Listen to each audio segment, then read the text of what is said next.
Assalamualaikum warahmatullahi wabarakatuh. Yang terhormat Bapak Kepala SMK Negeri 3 Logan Koping Hulu atau yang mewakili Bapak Ibu Kapro, KB, serta Bapak Ibu Dewan Guru yang sudah bersempat hadir di ruangan ini.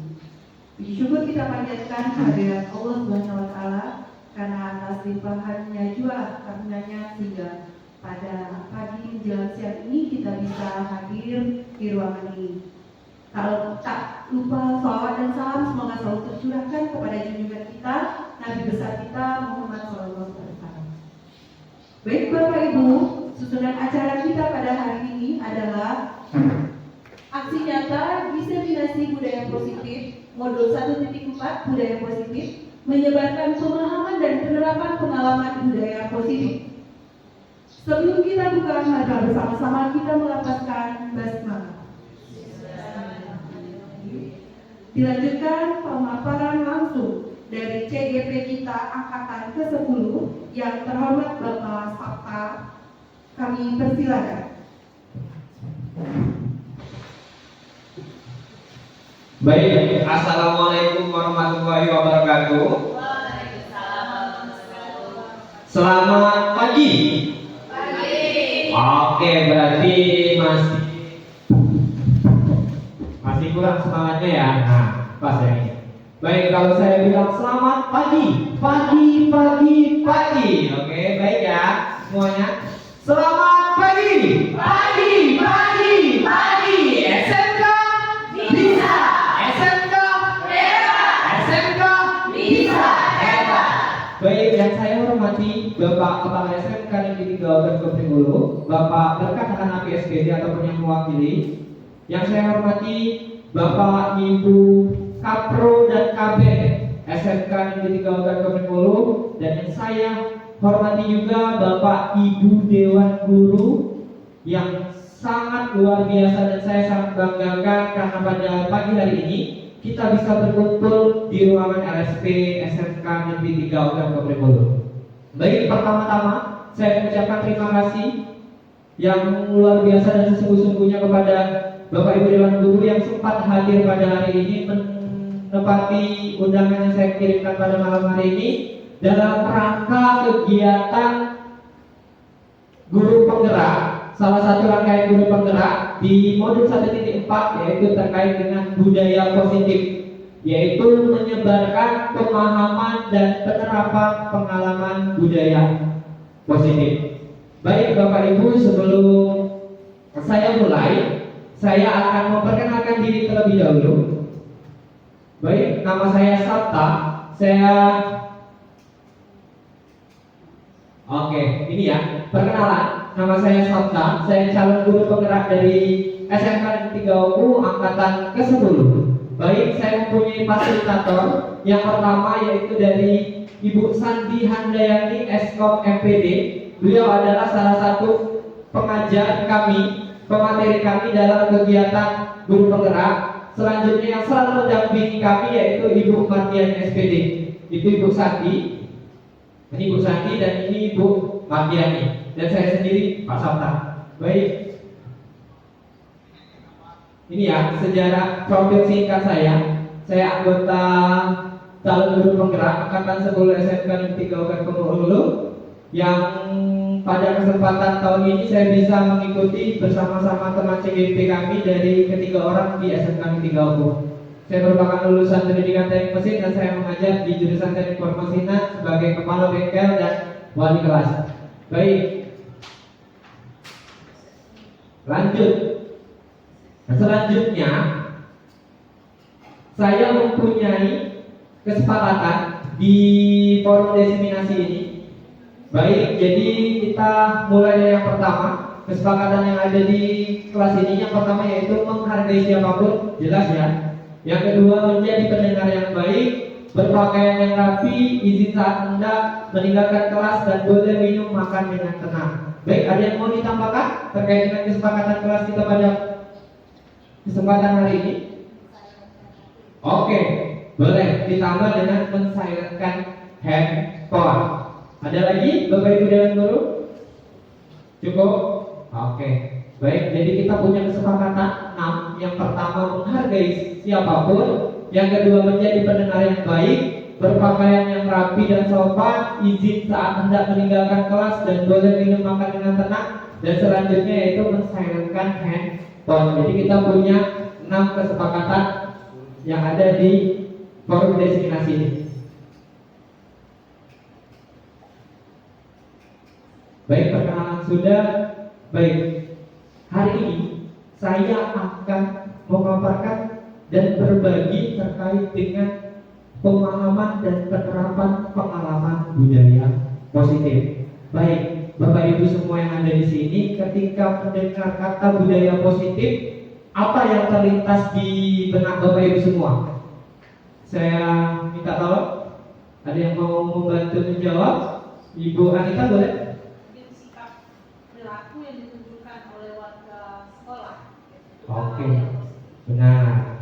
Salah satu sikap yang harus ditunjukkan kepada seluruh warga sekolah supaya menerapkan budaya positif. Ada lagi yang lain? Bu Kiki mungkin?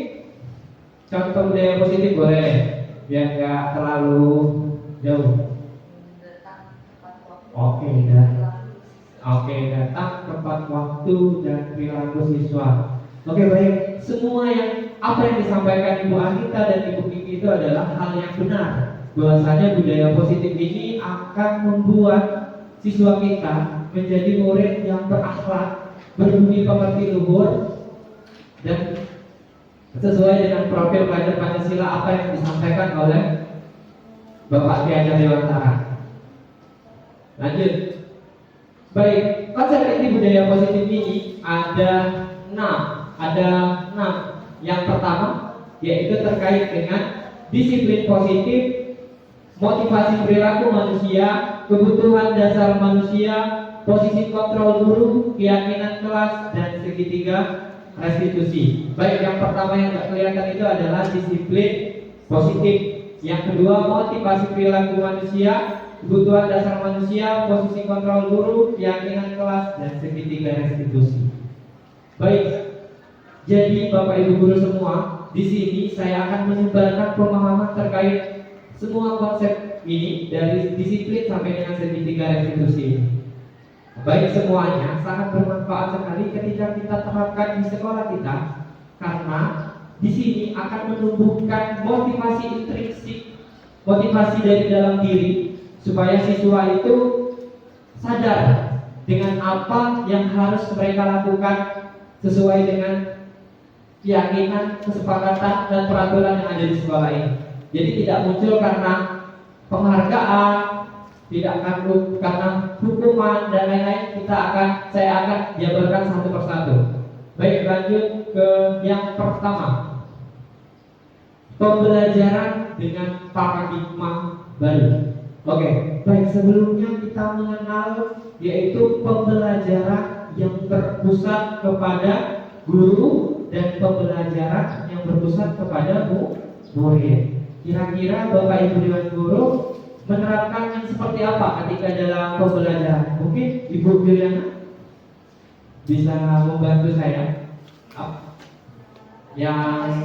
Yang berpihak kepada murid atau berpihak kepada guru kalau untuk yang sekarang ini? Kalau selama ini teacher center. Ya, teacher center ya. Kenapa ya seperti itu, Bu? Ya, karena kita merasa bahwa murid itu bisa kita kendalikan dan dia bisa nurut dengan kita, Pak. Oke, benar sekali. Ya, karena memang kita tahu dan kita sadar bahwasanya ketika kita dulu menggunakan masih pembelajaran yang berpihak kepada guru, dan katanya sekarang yang benar itu adalah pembelajaran yang berpihak kepada murid. Jadi dengan pembelajaran yang berpihak kepada murid. Oke, baik, memang pembelajaran yang berpihak kepada murid ini sangat dibutuhkan pada saat yang sekarang. Kenapa adanya perubahan pembelajaran dengan paradigma baru? Karena pada dasarnya bahwasanya setiap murid itu punya minat dan bakat, punya pengetahuan mereka masing-masing, dan kita tidak bisa memaksakan semua hal itu. Jadi pembelajaran dengan paradigma baru dirancang berdasarkan pembelajaran yang berdiferensiasi, yaitu belajar sesuai kebutuhan berdasarkan tahapan perkembangan sesuai dengan teori psikologi modern untuk mewujudkan profil pelajar Pancasila. Jadi melihat apa yang dibutuhkan oleh masing-masing anak tersebut yang ada di dalam kelas. Jadi kita tidak bisa menyamakan. Jadi kita sekarang itu berpihak kepada murid. Jadi pembelajaran dengan paradigma baru itu lebih spesifikasi dengan pembelajaran yang berdiferensiasi atau pembelajaran yang berpihak kepada murid. Lanjut. Oke, baik, saya minta tolong kepada Ibu Kiki aja deh. Ibu Kiki dan Ibu Syafiro. Ibu Kiki dan Ibu Syafiro, saya pengennya Ibu Syafiro tolong buat secari kertas, silakan diisi orang atau apapun yang berharga di dalam dirinya. Nanti akan bagaimana Ibu Kiki akan bagaimana caranya untuk melepas genggaman dari Ibu Syafiro. Apakah Ibu Syafiro akan melepaskan ataukah Ibu Syafiro mempertahankan benda berharga yang dipegang oleh Ibu Syafiro? Baik, monggo ditulis dulu.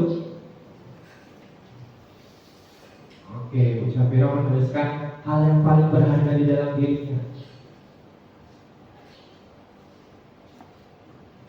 Oke, mungkin bisa pacar, teman, sesuatu benda yang berharga ya. Oke, boleh. Nanti Bu Kiki bisa dengan cara membujuk, mengancam, menghardik, merayu, menyuap apa saja agar dapat membuka kepala tangan dari Bu Syafiro. Oke, boleh berdiri saja tetap di kursinya masing-masing. Oke, saya berikan ini mikrofon biar akan dengar. Oke, ayo dirayu dong Bu Kiki. Apakah Bu Syafiro akan melepaskan genggaman?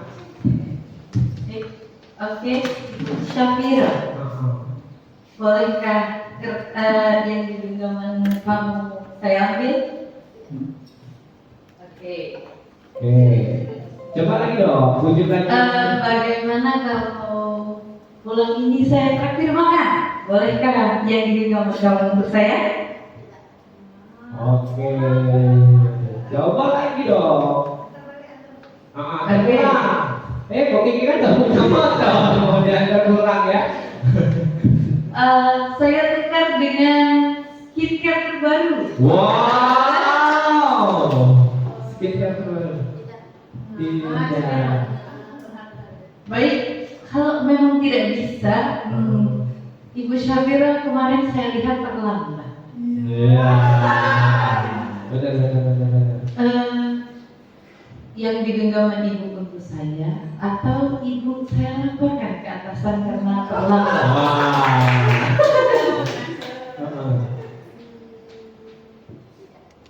Tidak juga, Pak. Oke, baik, terima kasih Bu Kiki dan Ibu Syafiro. Oke, bahwasanya benda berharga yang ada di genggaman Ibu Syafiro ternyata tidak diberikan oleh Ibu Syafiro kepada Kiki. Oke, baik. Kita lanjutkan. Baik, menurut teori kontrol oleh Dr. William Glasser bahwasanya yang berkembang saat ini yang dinamakan voice theory meluruskan beberapa miskonsepsi terkait dengan makna kontrol. Bahwasanya banyak sekali miskonsepsi terkait dengan teori kontrol. Bahwasanya ilusi guru mengontrol murid. Bahwasanya tidak bisa guru itu mau mengontrol murid. Ketika pun ada hukuman ataupun penghargaan segala macam, ya tidak bisa. Contoh saja seperti Ibu Kiki dan Ibu Syafiro tadi. Ketika tidak ada motivasi di dalam dirinya untuk melepaskan genggamannya, Ibu Syafiro tidak akan memberikan sesuatu kepada Ibu Kiki. Begitupun yang berkaitan dengan murid. Ketika guru mengontrol murid, misalkan kau berikan ini, oke, memang bisa. Tapi bahwasanya di dalam keinginan di dalam dirinya itu mereka mengatakan tidak, itu cuma sebatas hukuman. Oke, lanjut yang kedua.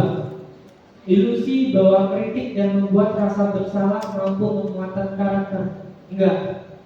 Bahwasanya ketika mereka dikritik dan membuat rasa bersalah, mereka menjadi identitas yang gagal. Jadi mereka seakan-akan selalu tercap di dalam dirinya bahwasanya mereka adalah manusia yang gagal, manusia yang tidak punya sesuatu yang berharga di dalam dirinya ketika mereka kritik dan membuat rasa bersalah. Lanjut. Ilusi bahwa semua penguatan positif, efektif dan bermanfaat. Tidak semua hal yang positif, penghargaan dan segala macam itu sewaktu-waktu akan menjadi bom waktu buat mereka. Ketika mereka tidak diberikan penghargaan, mereka tidak akan melakukan sesuatu sesuai dengan motivasi yang ada di dalam dirinya. Mereka akan bertindak ketika mereka akan ada penghargaan. Lanjut, ilusi bahwa orang dewasa berhak memaksa. Tidak. Semua orang punya keinginan masing-masing sesuai apa yang ada di dalam dirinya. Baik, itulah ada yang terkait dengan miskonsepsi terkait dengan teori kontrol. Lanjut, perubahan paradigma stimulus respon kepada teori kontrol pilihan. Siapa sesungguhnya yang memiliki kontrol? Ketika di stimulus respon kita mencoba mengubah orang agar berpandangan sama dengan kita. Bahwasanya sekarang stimulus respon itu berbeda dengan teori kontrol pilihan. Yang berusaha untuk mengubah itu adalah kita berusaha memahami pandangan lain tentang dunia. Jadi perubahan stimulus respon menjadi teori kontrol. Lanjut, perilaku buruk dilihat sebagai suatu kesalahan. Tidak, semua perilaku itu pasti memiliki tujuan. Begitupun ketika anak murid kita melakukan sebuah kesalahan.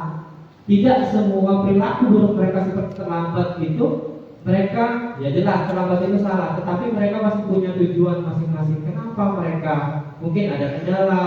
Jadi kita tidak bisa sekarang menyalahkan anak didik kita itu bahwasanya perilaku buruk itu adalah sebagai suatu kesalahan. Yang selanjutnya, orang lain bisa mengontrol saya. Tidak.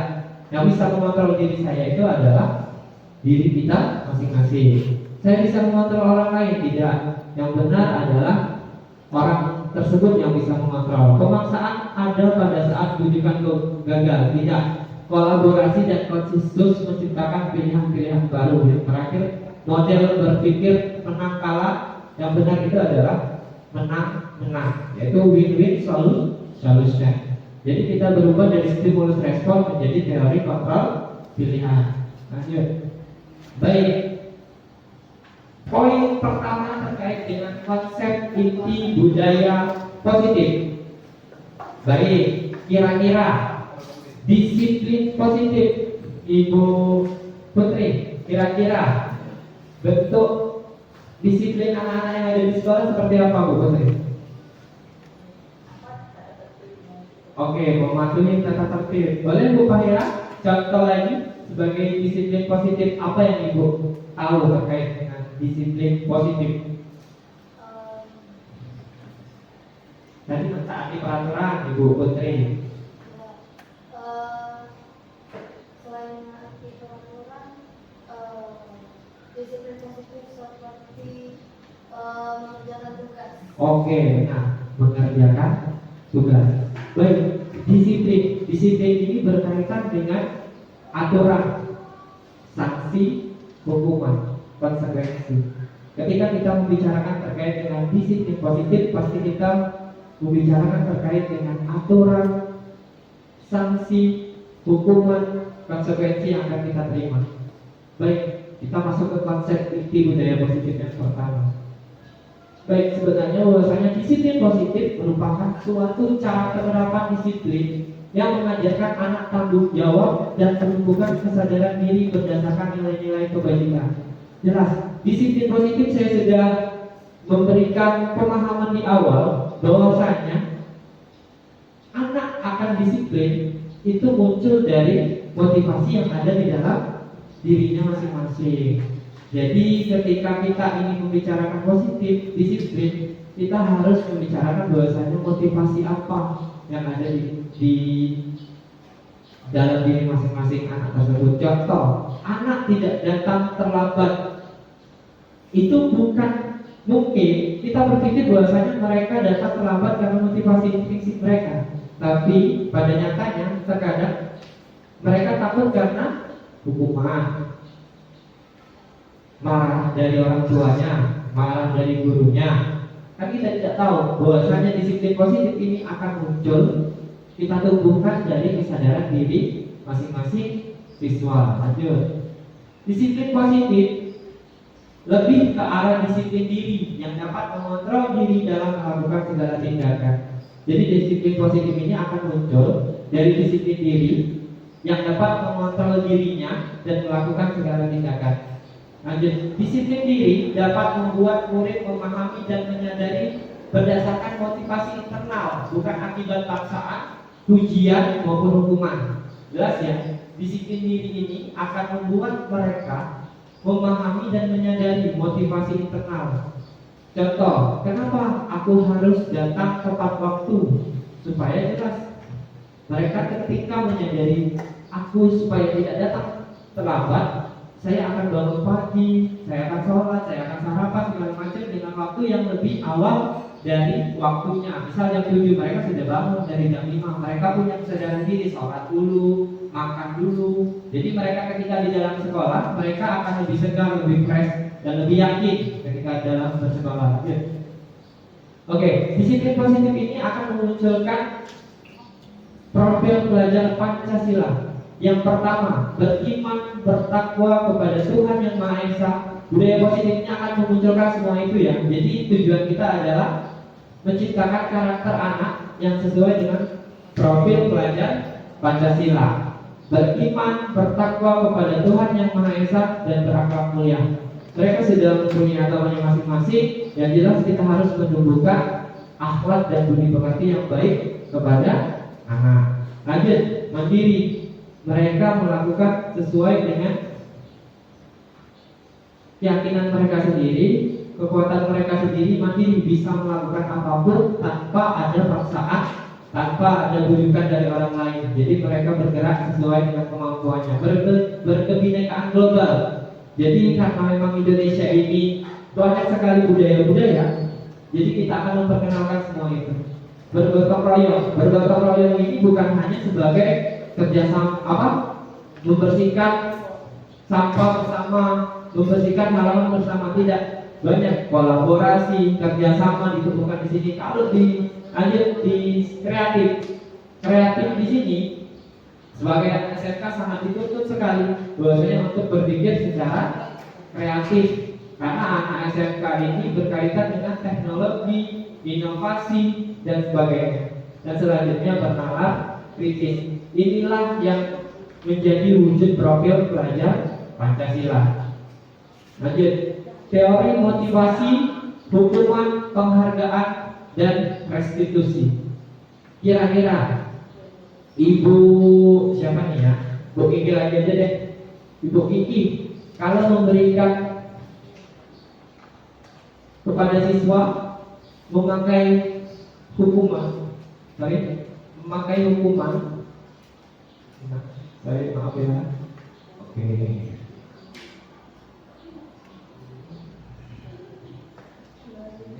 Ini ketika dipencet.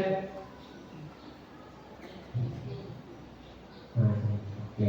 Teori motivasi, hukuman, penghargaan, dan restitusi. Apa yang Ibu pakai ketika mengajar di dalam kelas? Biasanya sebelum belajar pasti ada motivasi. Oke, jelas ya, ada motivasi ya. Begitu mereka misal Melakukan kesalahan nih, tidak konsisten. pasti ada hikmah yang saya berikan. Iya. Begitu mereka bisa melakukan sesuatu, ada penghargaan yang saya berikan. Oke. Dan Ibu pernah kenal dengan restitusi? Sejauh ini pernah mendengar, tapi rasanya belum menerapkan. Oke, siap. Baik, kita akan bahas satu persatu terkait dengan teori motivasi, hukuman, penghargaan, dan restitusi sebenarnya seperti apa sih? Lanjut. Oke, saya sudah memberikan gambaran bahwasanya motivasi yang terbaik itu adalah motivasi yang ada di dalam diri. Bahwasanya 3 motivasi perilaku manusia. Yang pertama, motivasi untuk melakukan sebuah tindakan. Biasanya mereka menghindari ketidaknyamanan atau hukuman. Anak-anak biasanya ya. Lanjut, untuk mendapatkan imbalan dari orang lain atau institusi. Dan yang bagus itu adalah yang terakhir ini adalah untuk menghargai dirinya sendiri. Itulah yang terbaik motivasi internal. Motivasi eksternal itu motivasi yang berada dari luar, yang didapat dari luar. Kalau motivasi internal itu akan ada di dalam diri sendiri. Berarti ada 3 motivasi perilaku manusia. Biasanya mereka melakukan sebuah tindakan itu, biasanya mereka yang pertama untuk menghindari ketidaknyamanan, untuk mendapatkan imbalan, dan yang terakhir yang paling bagus itu adalah untuk menghargai diri sendiri. Lanjut. Penghargaan maupun hukuman menurut Alficon adalah cara-cara mengontrol perilaku seseorang yang dapat menghancurkan motivasi atau potensi untuk pembelajaran yang sesungguhnya. Bahwasanya secara ideal tindakan belajar itu sendiri adalah penghargaan sesungguhnya. Kau juga mengungkapkan bahwa pernyataan dari hasil pengamatan selama ini tentang pemberian penghargaan yang nilainya sama dengan menghukum seseorang yang artinya dihukum oleh pelanggaran. Alficon di sini menjelaskan bahwasanya penghargaan dan hukuman itu tidak baik untuk anak didik atau peserta didik. Dihukum oleh pelanggaran itu akan ada dampak. Yang pertama, pengaruh jangka pendek dan jangka panjang, jelas ya. Jangka pendeknya apa? Mereka nurut pada saat itu. Jangka panjangnya apa? Mereka akan dendam dengan kita dan mereka akan meminta. Lanjut, penghargaan menghukum. Penghargaan mengurangi ketepatan jelas. Penghargaan tidak efektif, penghargaan merusak hubungan, penghargaan menurunkan kualitas, kreativitas, dan motivasi intrinsik. Bahwasanya penghargaan itu akan memberikan dampak yang tidak baik untuk peserta didik. Lanjut, bentuk program kebajikan apresiasi. Dalam memberikan apresiasi perlu diingat beberapa hal. Yang pertama yaitu adalah beri pengakuan secara khusus, pengakuan secara pribadi. Jadi kita akan memanggil atau memberikan reward kepada masing-masing siswa itu secara pribadi dan di ruangan seperti itu ya. Memberikan pengakuan kepada semua murid secara bergantian, secara konsisten dan fokus pada proses. Ini berkesinambungan ya, secara khusus pribadi, bergantian, konsisten dan fokus pada proses. Ini contoh pengakuan apresiasi. Kemarin saya perhatikan bukukannya. Saya menghargai. Terima kasih untuk ini contoh pembuka sebagai pengakuan. Nilai kebajikannya yaitu adalah kemarin saya perhatikan, berarti rasa empatimu benar besar sekali. Contohnya kepedulianmu, rasa tanggung jawab. Saya menghargai kepedulianmu. Terima kasih untuk rasa tanggung jawab. Ketika di sini di situasi yang pertama, yaitu kemarin saya perhatikan pada saat menolong murid. Jadi ini adalah salah satu contoh pengakuan bagaimana kita memberikan apresiasi kepada murid kita. Lanjut. Tugas perbedaan hukuman dan konsekuensi. Baik, yang pertama kita akan membahas secara bersama-sama hukuman atau konsekuensi. Mencatat 100 kali di dalam buku kalimat saya tidak akan terlambat lagi karena terlambat ke sekolah. Kira-kira apa yang Bapak Ibu guru? Hukuman. Lari mengelilingi lapangan basket 2 kali karena terlambat hadir ke sekolah. Hukuman. Murid diminta untuk push up. Hukuman ya. Hukuman apa konsekuensi ini? Karena tidak menggunakan masker. Hukuman ya. Menggantikan kertas tugas teman yang telah dicoret-coret. Konsekuensi. Membersihkan tumpahan air di meja tulis karena konsekuensi. Murid disuruh untuk tidak mengenakan sepatu seharian di sekolah karena tidak mengenakan sepatu hitam. Nah, oke, lari mengelilingi lapangan basket 2 kali karena terlambat 10 menit. Nah, baik, kita lihat. Oke, yang terakhir ya, yang salah ya. Lari mengelilingi lapangan basket 2 kali karena terlambat 10 menit untuk pelajaran BJOK. Jadi kita menjawab terkait dengan hukuman ya. Bahwasanya itu adalah sebuah konsekuensi. Mencatat 100 kali hukuman. Oke, jadi kita sudah paham ya. Bahwasanya apa sih hukuman? Apa sih konsekuensi? Lanjut. Yang terakhir, yang paling benar itu adalah restitusi.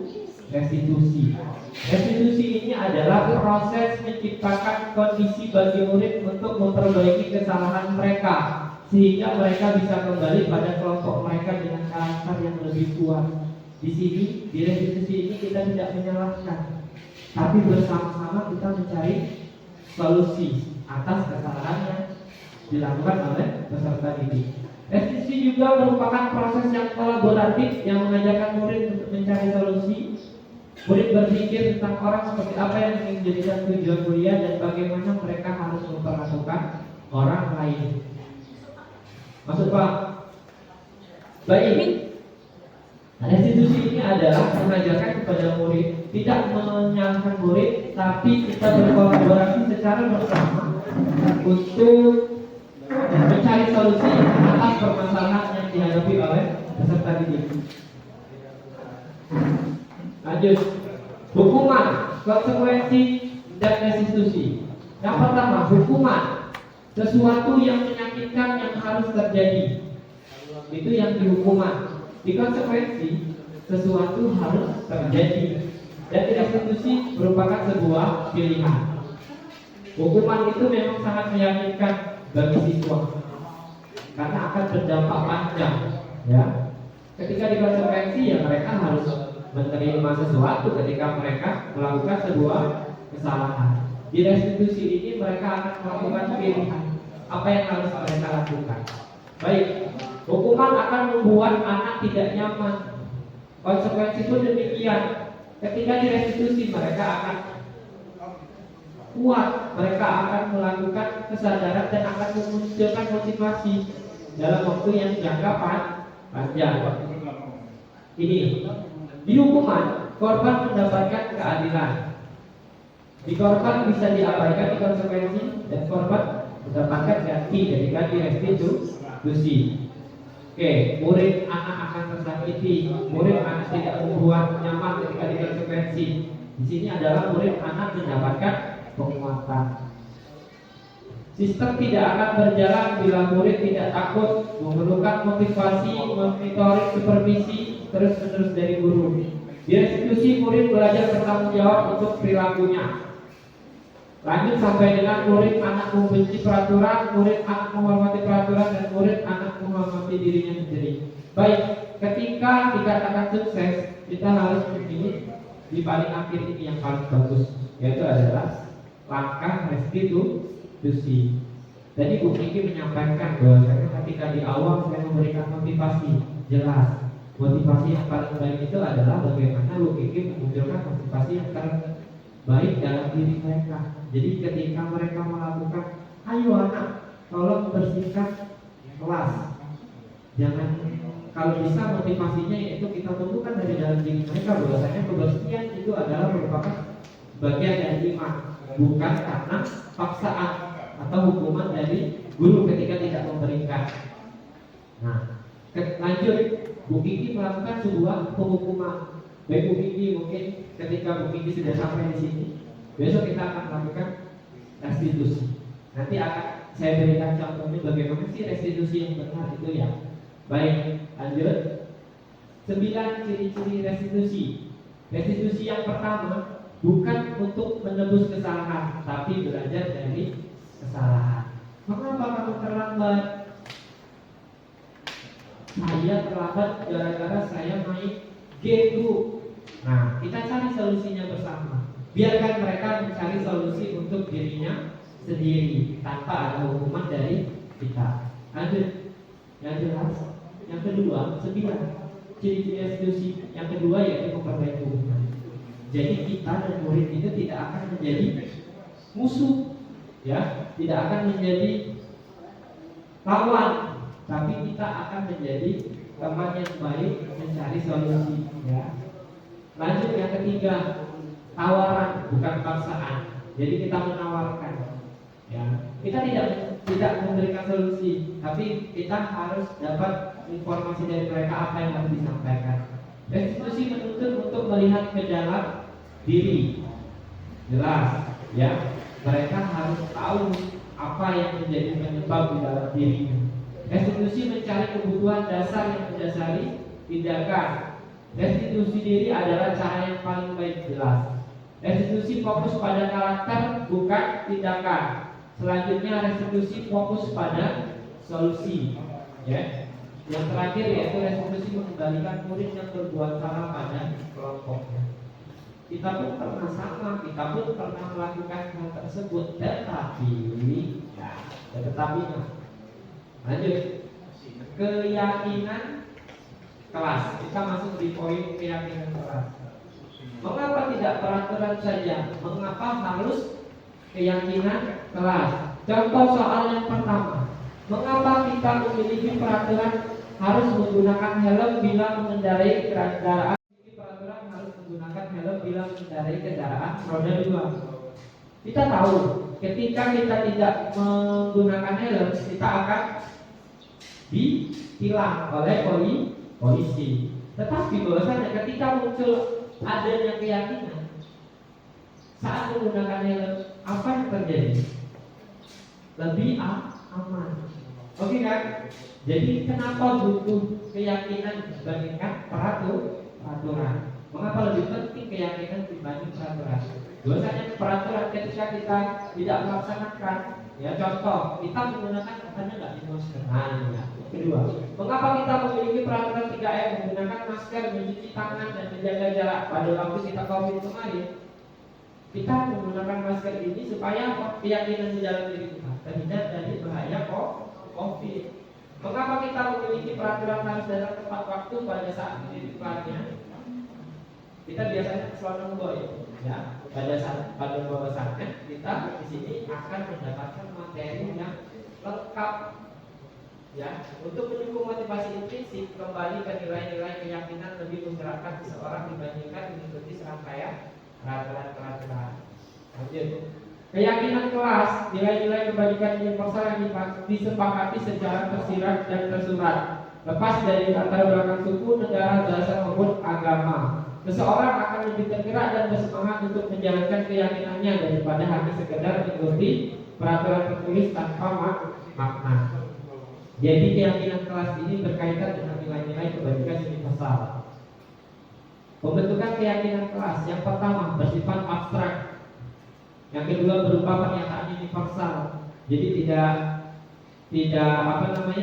membingungkan, ya, tidak panjang. Contoh, tidak mencontek. Nilai keyakinannya yaitu adalah kejujuran di diri. Lanjut, dibuat dalam pernyataan positif. Tidak ada kata yang namanya negatif. Dilarang mencontek, dilarang membuang sampah. Kita hindari kata-kata dilarang. Jangan kita ubah menjadi buang sampah pada tempatnya. Sedikit saja agar mudah diingat, jelas. Lanjut, sesuai dengan kondisi kelas dan sekolah sehingga mudah diterapkan. Semua warga sekolah kelas dilibatkan untuk membuat keyakinan kelas, jelas. Jadi mulai dari bersifat abstrak sampai dengan yang di bawah ini kita harus lakukan dalam membuat keyakinan kelas. Kapan dilakukan untuk keyakinan kelas? Kira-kira kapan? Awal semester. Idealnya itu adalah pada saat di awal semester. Jadi kita membuat keyakinan ini, itu berarti kalau dalam waktu 1 tahun berarti ada dua kali. Oke. Selalu kembalikan buku pada tempatnya. Kira-kira keyakinan kelasnya seperti apa? Dilarang mengganggu orang lain. Selalu kembalikan buku pada tempatnya, berarti menjaga kerapian ya. Hadir di sekolah 15 menit, disiplin, dilarang melakukan kekerasan. Keyakinan kelasnya apa? Saling menghormati dan menghargai. Dilarang menggunakan narkoba. Apa itu? Oke, baik, langsung saja kita lihat keyakinan kelasnya ketika peraturannya seperti itu. Baik, yang pertama, selalu kembalikan buku ke tempatnya. Nilai keyakinan kelasnya yaitu adalah tanggung jawab. Oke, benar. Dilarang mengganggu orang lain adalah menghormati orang lain. Lanjut, hadir di sekolah 15 menit sebelum pembelajaran dimulai. Menghormati orang lain dan berkomitmen. Dilarang melakukan kekerasan. Nilai keyakinannya yaitu adalah keselamatan dan menghormati orang lain. Dilarang menggunakan narkoba. Nilai keyakinannya itu adalah kesehatan. Bergantian atau menunggu orang lain, menghormati orang lain dan bersabar. Selanjutnya gunakan masker, kesehatan dan keselamatan. Jangan berlari di kelas atau koridor, yaitu adalah keselamatan dan keamanan. Lanjut, kebutuhan dasar manusia. Kebutuhan dasar manusia kira-kira apa? Sandang, pangan, apa lagi? Apa lagi Bu? Aira. Kebutuhan dasar manusia. Apa? Makan. Apa? Papan. Oke. Sandang, pakan, papan. Oke, kita lihat apa sih kebutuhan dasar manusia? Pernyataan. Ini ada sebuah pernyataan.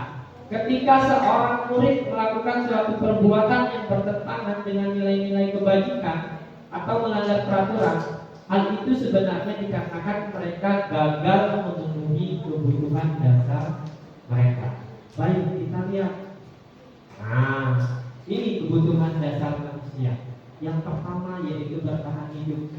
Contohnya yang jelas yaitu kita butuh makanan, kita butuh pakaian, kita butuh tempat tinggal, kita butuh keamanan dan kesehatan. Ini yang di poin pertama, kebutuhan dasar manusia yaitu bertahan hidup. Yang kedua, kasih sayang dan rasa diterima.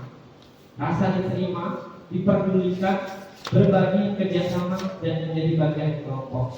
Jadi tidak ada yang dikucilkan, mereka punya rasa diterima. Itulah sebabnya di sekolah sekarang dilarang terjadinya yang namanya bullying, ya, karena mereka setiap orang itu punya kasih sayang dan ingin rasa diterima. Nah, jelas penguasaan, harga diri yang jelas. Ketika barangnya direbut, mau nggak barangnya direbut? Nggak mau kan katanya Ibu Fahira dan Ibu Syahbiro ya? Tidak mau karena mereka punya kuasa atas dirinya sendiri. Keinginan untuk dianggap, memimpin, berprestasi dan diakui dan didengar. Lanjut, kebutuhan dasar selanjutnya yaitu adalah freedom, kebebasan, mandiri, memiliki pilihan, mencoba hal baru, mampu mengendalikan dirinya. Dan terakhir yaitu adalah kesenangan. Berarti semua hal ini kita butuh dalam kehidupan kita. Kita butuh untuk bertahan hidup, kita butuh kasih sayang, kita butuh rasa diterima, kita butuh penguasaan, kita punya kebebasan dan kita punya kesenangan. Baik, saya punya studi kasus. Jadi kita sudah ingat ya, ada berapa poin? Ada 5. Bertahan hidup. Oke, baik. Di sini saya punya studi kasus terkait dengan 5 kebutuhan dasar manusia. Studi kasusnya yaitu adalah Ibu Zulaiha, guru wali kelas.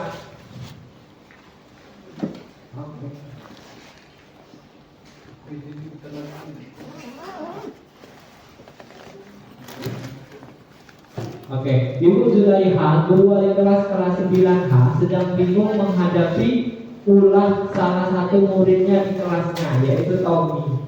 Beberapa anak telah mengeluhkan Tommy yang seringkali meminta bekal makan siang mereka dengan paksa. Jika Anda menghadapi situasi seperti Ibu Zulaiha, apa yang akan Anda lakukan? Menurut Anda, kira-kira apa alasan Doni melakukan hal itu. Baik, jadi kita punya lima kebutuhan dasar manusia. Bahwasanya di pernyataan pertama tadi bahwasanya ketika mereka melakukan kesalahan pasti akan ada kebutuhan dasar manusia mereka yang tidak mereka penuhi. Oke, kira-kira boleh saya minta tanggapannya dari Ibu Kiki mungkin. Bu Kiki fokus lanjut. Untuk boleh dari 5 kebutuhan dasar manusia tadi pilih di antara 5 tadi yang menurut Ibu Kiki kebutuhan dasar apa yang dibutuhkan oleh siswa tersebut. Mungkin dari lima kebutuhan dasar tadi ada yang bertahan hidup. Mungkin dia tidak membawa bekal yang asli. Tommy tidak membawa bekal sehingga dia meminta bekal teman-temannya di kelas secara paksa. Oke. Jadi yang pertama yaitu adalah bertahan hidup ya. Karena menurut Ibu Kiki tadi bahwasanya si siswa tersebut karena kelaparan. Jadi bagaimana caranya dia untuk mempertahankan hidupnya yaitu dengan cara merampas. Oke.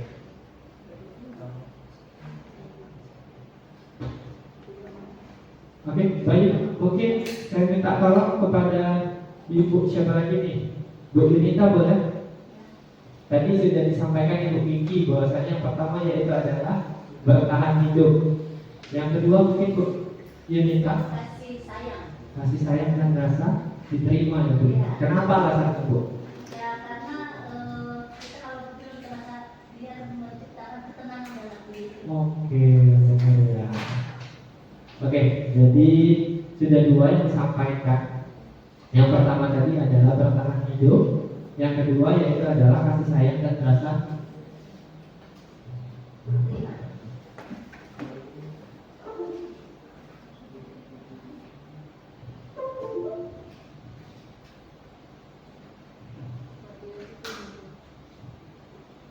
Baik, kita cek satu persatu. Oke, yang pertama, alasan Tommy yang pertama yaitu adalah karena ia lapar dan orang tuanya tidak membawakan bekal makan siang tadi. Jadi kita panggil Tommy dulu, kita cari akar permasalahan Tommy itu seperti apa sehingga mengakibatkan si Tommy tadi merampas makanan temannya. Karena ia lapar dan orang tuanya tidak membawa bekal makan siang, maka kebutuhan dasar yang sedang berusaha dipenuhi oleh Tommy yaitu adalah kebutuhan hidup atau survival. Benar yang dikatakan oleh Ibu Kiki.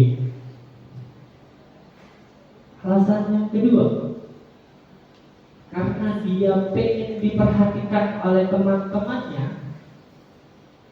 Jadi Tommy, benar apa yang disampaikan oleh Ibu Anita tadi. Alasan Tommy yang kedua yaitu adalah kasih sayang dan rasa diterima. Oh sorry, Ibu Yunita. Sorry. Bukan Ibu Anita ya. Oke, maaf Bu. Karena dia merasa senang temannya jadi memperhatikan dia. Ketika temannya melaporkan tindakannya itu pada gurunya dan gurunya memberitahu orang tuanya, sehingga orang tuanya jadi memperhatikan dia. Karena anak ini adalah pengen kurang kasih sayang dari orang tuanya mungkin ya. Kasih sayang orang tuanya, makanya dia mencari perhatian di sekolah dengan cara membuat masalah dengan teman-temannya. Maka kebutuhan dasar yang sedang dipenuhi Tommy adalah kebutuhan akan kasih sayang dan rasa diterima.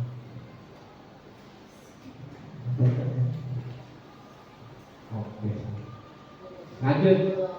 Alasan Tommy yang ketiga yaitu adalah karena temannya jadi takut dan dia menuruti keinginannya. Maka sebetulnya Tommy sedang berusaha memenuhi kebutuhan dasarnya yaitu adalah kebutuhan akan kekuasaan. Jadi si Tommy ini adalah kayak paling pemberani lah sepertinya. Kalau pecongnya ya, kalau istilah kita itu adalah kekuatan yang ada di kelas itu Tommy yang menguasai kelas ini. Jadi seakan-akan Tommy itu pengen merasa menjadi paling pemimpin, paling kuasa. Itu alasan Tommy yang ketiga. Yang keempat yaitu adalah poin kebebasan. karena dia merasa bosan dengan bekal yang dibawa oleh ibunya. Jadi Tommy berusaha merebut makanan temannya, ya.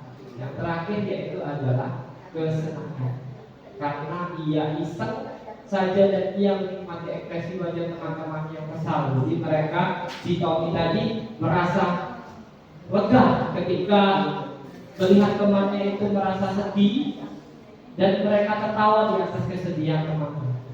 Itu jadi ada 5 poin tadi. Yang pertama yaitu adalah poin bertahan hidup, karena orang tuanya mungkin tidak membawakan bekal. Alasan yang kedua, karena di rumahnya tidak diperhatikan si Tommy. Yang ketiga yaitu adalah kekuasaan, ingin semua orang tunduk dan takut pada ininya. Yang keempat yaitu adalah kebebasan, karena si Tommy itu merasa bosan dengan masakan rumah.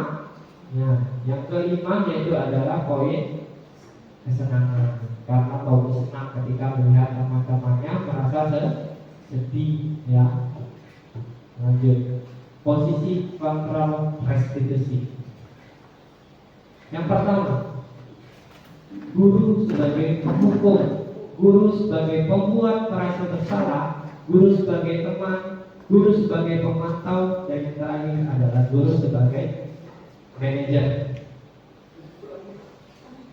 Oke, baik. Kira-kira Ibu Yuli, kira-kira Ibu di posisi mana jika berada di dalam kelas Ibu? Untuk saat ini sepertinya guru sebagai teman. Aman, ya. Karena memang Ibu Yuli ini adalah satu sosok guru yang sangat dikagumi oleh siswanya. Ketika sedang bercerita curhat, beliau adalah pendengar yang baik dan solusi yang terbaik ketika ada siswanya. Jadi memang dulu Umi menganggap Umi adalah sebagai teman. Oke, baik, nanti kita akan bedah satu persatu. Bagaimana sih guru sebagai penghukum sampai dengan guru sebagai manajer? Baik. Ini contoh guru sebagai posisi penghukum.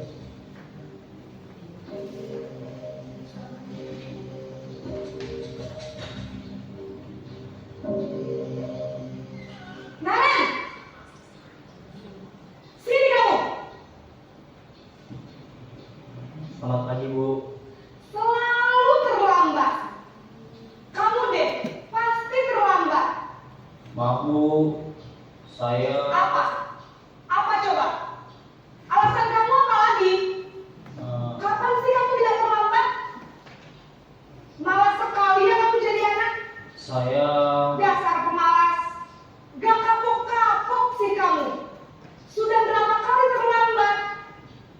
Sana, kamu keliling lapangan basket 2 kali. kenapa saya harus ke lapangan basket, Bu? Kenapa? Kamu menolak ibu? Berani-beraninya jawab. Sudah terlambat, masih berani jawab pula. Cepat, pergi sana ke lapangan basket. Posisi Oke, baik guru.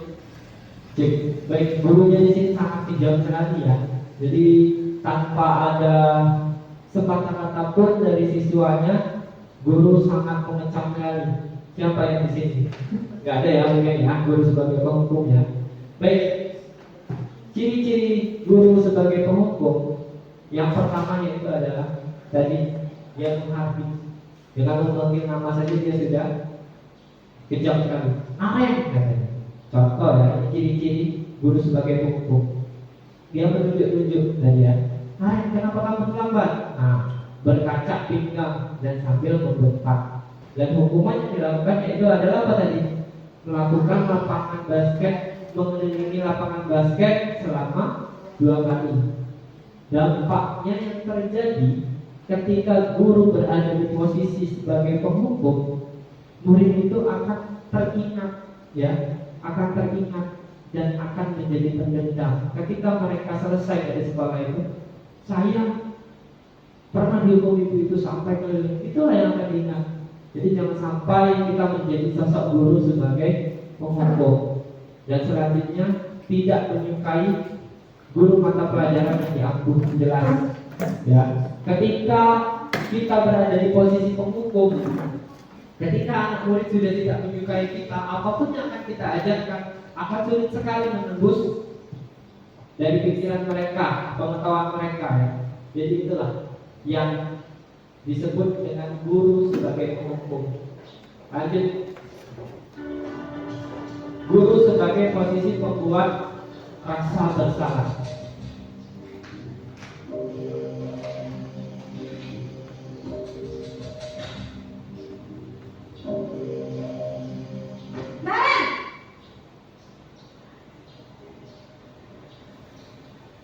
Selamat pagi, Bu. Naren, kamu kenapa terlambat lagi, nak? Ya Tuhan, Naren, kamu senang ya bikin ibu susah ya? Kalau kamu terlambat lagi, nanti ibu yang ditegur bapak kepala sekolah, nak. Disangka ibu tidak bisa membina kamu. Duh, gimana ini? Maaf, Bu. Duh, Gusti Naren, kamu suka ya kalau ibu ditegur bapak kepala sekolah? Terus, sekarang ibu harus tulis apa yang di buku absen? Ini kamu sudah sering terlambat loh. Ibu harus apa coba? Maaf, Bu. Maaf sekali. Ya sudah, lain kali jangan bikin ibu susah lagi ya nak ya. Ibu tidak akan kuat lagi kalau kamu begini terus. Bisa jantungan kalau ibu ditegur bapak kepala sekolah. Sana cepat ke kelas. Maaf ya, Bu. Maaf sekali.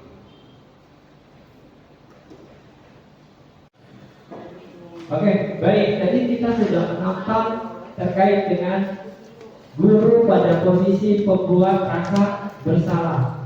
Biasanya ciri-cirinya suaranya cenderung melembut, tenang, tapi menyalahkan murid. Selanjutnya, guru akan menyatakan hal-hal yang merasa kesalahan pada murid dengan membuat guru menderita. Contoh, Naren, kenapa kamu terlambat? Nanti saya ditegur oleh kepala sekolah karena saya sebagai wali kelas kamu. Jadi Naren semakin semakin bersalah dikit ya. Lanjut, dampaknya jelas akan menggagalkan identitas Naren karena Naren dicap sebagai gurunya, yaitu adalah guru yang dicap sebagai gurunya karena Naren selalu terlambat. Mereka akan cenderung dampaknya rendah diri, tidak percaya diri ya. Mereka akan menarik dirinya dari lingkungan. Lanjut, kita ke posisi kontrol berikutnya.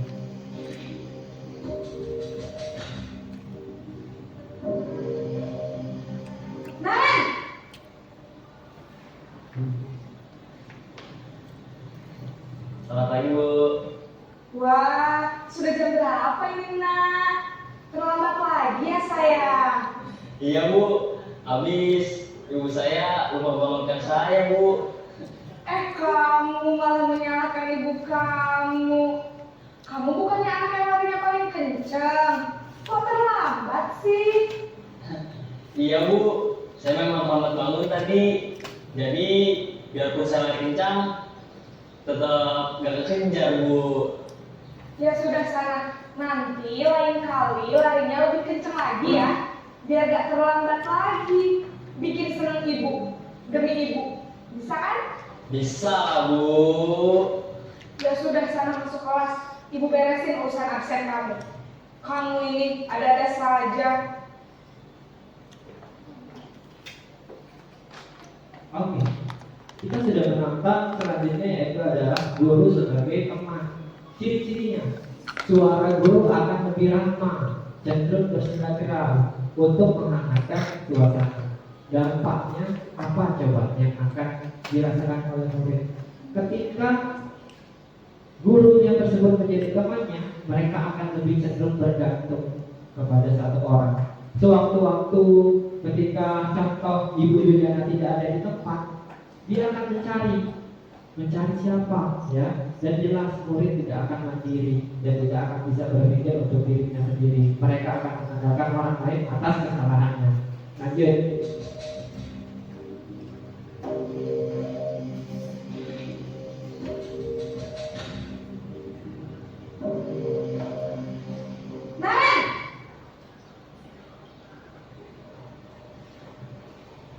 Selamat pagi, Bu.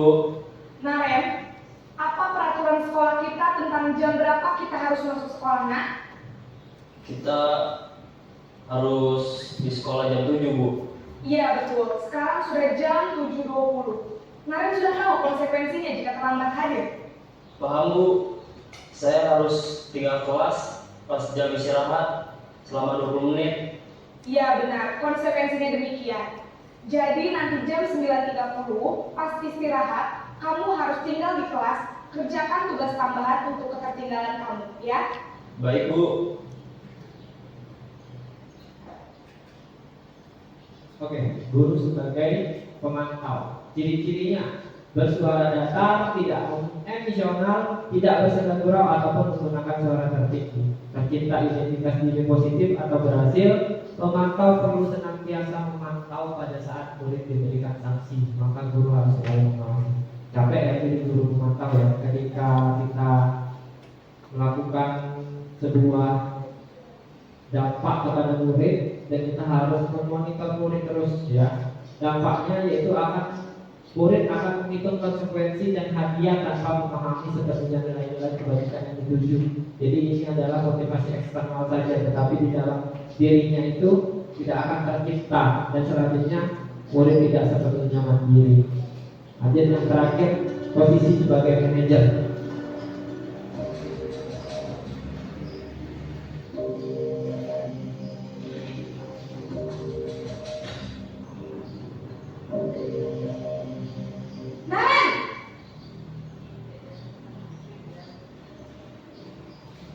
Selamat pagi, Bu. Selamat pagi, Naren. Maaf, Bu. Saya terlambat. Iya, sekolah masuknya jam 7, sekarang sudah jam 7.20. Jadi sekarang bagaimana ini, Naren? Maaf, Bu. Saya lupa setel alarm saya semalam. Baiklah, menurut kamu, keyakinan sekolah yang mana yang perlu kamu tingkatkan? Menghargai diri sendiri dan orang lain mungkin ya, Bu. Setuju. Jadi, apakah Naren meyakini prinsip saling menghormati tersebut? Iya, Bu.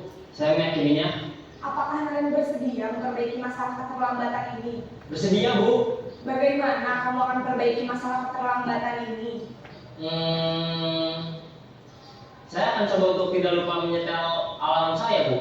Baik, kalau Naren lupa menyetel alarm di rumah, ada orang yang kira-kira bisa bantu mengingatkan tidak?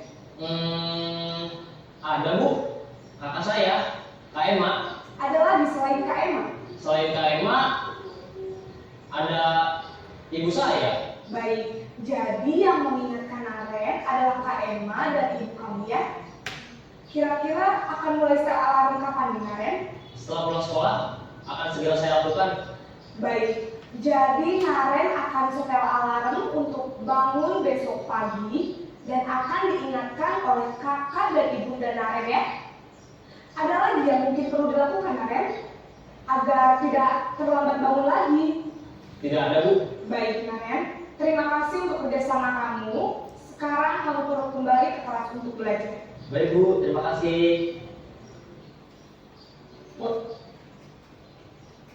Oke, baik. Jadi kan posisi manajer, posisi yang paling baik di antara keempat posisi sebelumnya. Contoh ciri-cirinya, yang pertama suara netral, tidak emosional, tidak terlalu ramah, dan tidak bernada tinggi. Lanjut ciri-cirinya, tercipta identitas positif atau berhasil. Guru akan dengan tulus mengajukan pertanyaan-pertanyaan bermakna agar mereka membuka pikiran murid. Banyak ya yang ditanyakan, bagaimana solusinya, Naren? Apa yang harus dilakukan, Naren? Dan guru membimbing murid untuk memecahkan masalah secara mandiri. Dampaknya, murid mandiri, percaya diri, dan bisa menyelesaikan masalah. Oke, ini adalah ketika motivasi itu berasal dari luar dan berasal dari diri. Ketika di identitas gagal, itu ada di posisi kontrol guru sebagai penghukum dan pembuat rasa bersalah. Ketika dia berhasil dan sukses, yaitu adalah teman, pemantau, dan yang terakhir yaitu manajer. Di antara kelima posisi kontrol tersebut, sebaiknya guru harus pada posisi kontrol sebagai manajer. Karena sebagai manajer, guru dapat membuat sesuatu bersama murid, mempersilahkan murid bertanggung jawab, serta mendukung murid agar bisa menemukan solusi. Jadi dari kelima posisi kontrol tersebut, yang paling baik yaitu adalah posisi sebagai manajer. Jadi kita pernah menerapkan bahwasanya kita pernah di posisi bersalah, rasa bersalah, pemantau dan segala macam. Semoga kedepannya setelah dari diseminasi ini kita akan belajar perlahan demi perlahan untuk mencapai pada posisi yang paling tinggi, yaitu posisi sebagai manajer. Tugas, saya kecewa sekali dengan kamu. Kamu tidak pernah benar melakukannya. Ayo lakukan demi ibu bapak. Kira-kira yang pertama, saya kecewa sekali dengan kamu. Posisi kontrol guru apa yang ada di sini? Membuat rasa bersalah. Yang kedua, kamu tidak pernah benar melakukannya. Penghukumnya, ayo lakukan demi ibu bapak teman. Apakah kamu mau mendapatkan stiker bintang hari? Bagaimana kamu bisa menyelesaikan masalah ini? Manajer, kamu selalu yang paling terakhir. Oke, kita cek jawaban kita. Oke, benar. Yang pertama, saya kecewa sekali dengan kamu. Kita ada di posisi sebagai pembuat rasa bersalah. Kamu tidak pernah benar melakukannya sebagai penghukum. Ayolah lakukan demi ibu bapak sebagai teman. Dan alhamdulillah kita dari pemaparan tadi kita sudah paham dan tahu terkait dengan 5 posisi kontrol dulu. Kita lanjut ke yang terakhir, yaitu adalah budaya positif terkait dengan segitiga restitusi. Baik, di restitusi ini adalah proses menciptakan kondisi bagi murid untuk memperbaiki kesalahan mereka, sehingga mereka bisa kembali kepada kelompok mereka dengan karakter yang lebih kuat atau lebih baik. Jadi mereka tidak merasa terkucilkan ketika mencapai proses yang namanya di restitusi. Restitusi ini menjadi murid lebih memiliki tujuan, disiplin positif, dan memulihkan dirinya setelah berbuat salah. Restitusi bukan untuk menebus kesalahan, namun belajar dari kesalahan. Lanjut. Tahapan dari segitiga restitusi yang pertama yaitu adalah menstabilkan identitas, validasi tindakan yang salah, dan menanyakan keyakinan. Oke, saya akan memberikan sebuah video lagi terkait dengan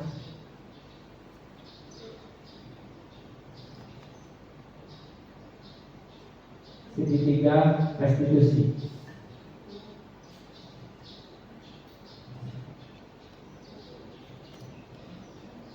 Demonstrasi kontekstual sebentar.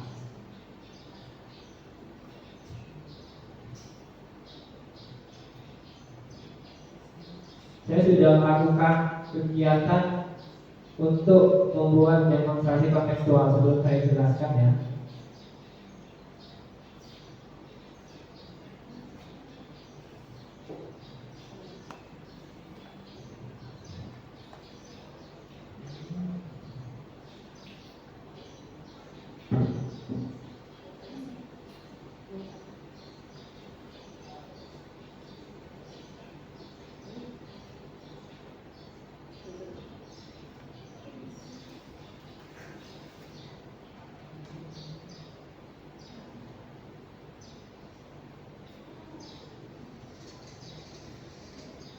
Selamat siang, Anda sama.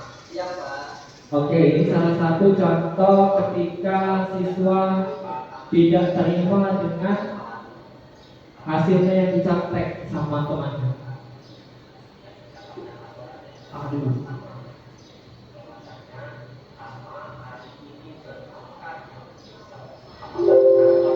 Benar, Pak.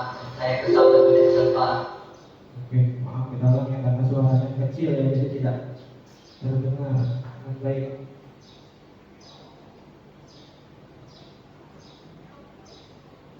Selamat siang, Anda sama. Siang, Pak.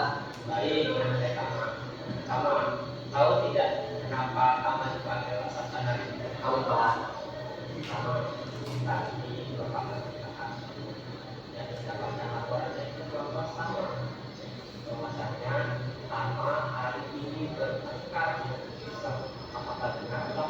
Benar Pak, saya kesal dengan Excel Pak, karena setiap guru berikan tugas, Excel selalu mencontek hasil kerja saya.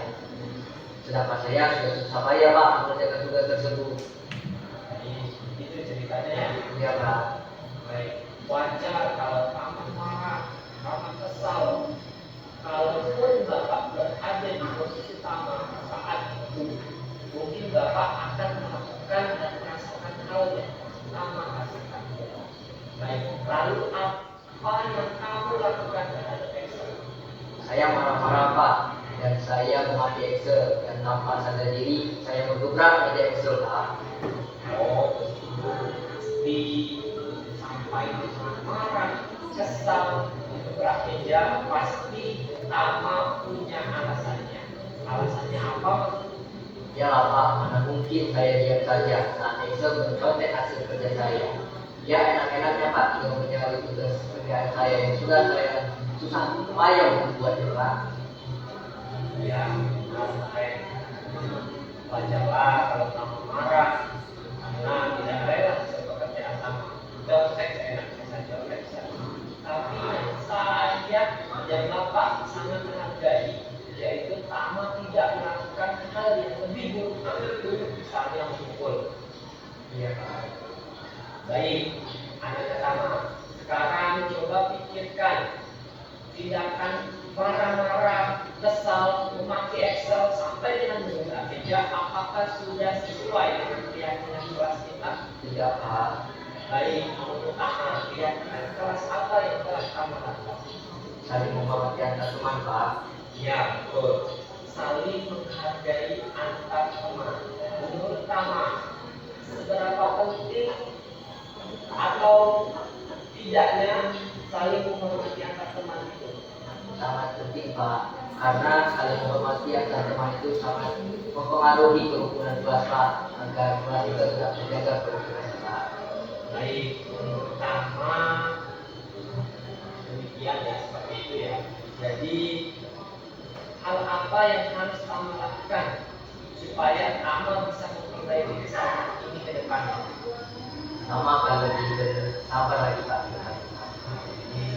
Apakah Tama bersedia untuk memperbaiki kesalahan itu? Bersedia Pak. Baik, menurut Tama, apa yang akan Tama lakukan untuk memperbaiki kesalahan itu? Saya akan lebih bersabar lagi Pak, dan bisa mengontrol emosi Tama Pak. Dan jika ada teman Tama lagi yang mencontek, Tama akan melakukannya ke guru mata pelajaran atau ke Bapak langsung melalui kelas. Baik, pas sekali apa yang sudah Tama sampaikan kepada Bapak, solusi atas apa yang harus dilakukan ketika kita melakukan perbuatan kontek saya. Sekarang Tama silakan kembali ke kelas, lebih bersabar, kontrol emosinya. Bapak yakin Tama adalah anak yang hebat. Silakan ke kelas dan belajar. Baik Pak, terima kasih ya Pak. Oke, baik. Itu adalah salah satu contoh penyelesaian masalah dengan menggunakan segitiga restitusi. Baik, tahapan yang pertama yaitu adalah menstabilkan identitas. Yang kedua, validasi tindakan yang salah. Dan yang terakhir yaitu menanyakan keyakinan. Baik, di proses menstabilkan identitas seperti yang ada di video tadi, bahwasanya kita melakukan berdasarkan prinsip bahwa membuat kesalahan adalah bagian dari proses pembelajaran yang nantinya akan menggeser identitas gagal ke arah identitas sukses. Caranya yaitu dengan kalimat-kalimat seperti ini. Berbuat salah itu hal yang manusiawi, tidak ada manusia yang sempurna. Kita pasti bisa menyelesaikan permasalahan ini. Sampai dengan kalau kamu menyalahkan dirimu sendiri terus-menerus, apakah kamu bersikap baik? Jadi dari proses yang pertama yaitu adalah menstabilkan identitas. Yang kedua adalah validasi tindakan yang salah. Kita melakukan percakapan atau melakukan tanya jawab dengan siswa tersebut. Kita akan mencari tahu apa alasan yang dilakukan Ananda tersebut, karena kelakuannya pasti punya alasannya. Contoh kalimat-kalimatnya punya alasan apa yang penting bagi kamu, kamu boleh tetap berusaha sampai dengan maukah kamu belajar. Dan yang terakhir yaitu adalah menanyakan keyakinan.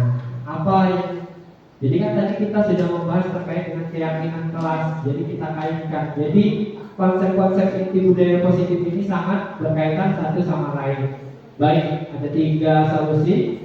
Lanjut untuk kegiatan hari ini, yaitu kesimpulannya bahwasanya seorang guru yang baik harus memiliki kemampuan dalam mewujudkan budaya positif di sekolah. Budaya positif tersebut dapat dijalankan dengan menerapkan konsep-konsep inti. Yang pertama, disiplin positif, motivasi perilaku manusia, keyakinan kelas, tujuan dasar manusia, posisi kontrol, segitiga restitusi.